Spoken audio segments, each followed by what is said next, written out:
பிரார்த்தனை. பிரியாவுக்கு உடல் நலமில்லை. ஒரு வாரமாகவே பள்ளிக்கும் வரவில்லை.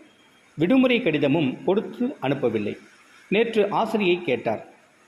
பிரியா வீட்டுக்கு பக்கத்தில் யார் இருக்கா? காவியா எழுந்து நின்றாள். நீ இன்று மாலை பிரியா வீட்டுக்கு போ, என்ன ஏதுன்னு தெரிஞ்சுக்கிட்டு வா என்றார். சரிங்கம்மா என்று அமர்ந்தாள் காவியா. மாலை அவள் வீட்டிற்கு சென்றபோதுதான் பிரியா உடல் நலமில்லாமல் இருக்கிறாள் என்று தெரிந்து கொண்டாள். இன்று ஆசிரியையிடம் கூறினாள். மதிய உணவு இடைவேளை. நான் சாப்பாட்டு தூக்கை கூட பிரிக்காமல் உம்மென்று இருந்தாள் காவியா. மஞ்சு கேட்டாள். பிரியாவுக்கு உடல்நலம் கிடைக்கணும். நான் இன்னைக்கு மலையரசன் கோயில் போக போகிறேன். பிரியாவுக்காக பிரார்த்தனை பண்ண போகிறேன் என்றாள் காவியா.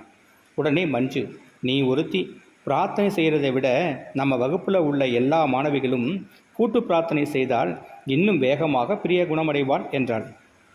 அதானே என்றாள் காவியா. அன்று மாலை வகுப்பு மாணவிகள் அனைவரும் மலையரசன் கோயில் சென்றனர். பிரியாவும் விரைந்து குணமானாள். நீதி. கூட்டு பிரார்த்தனைக்கு பலன் அதிகம். நன்றி.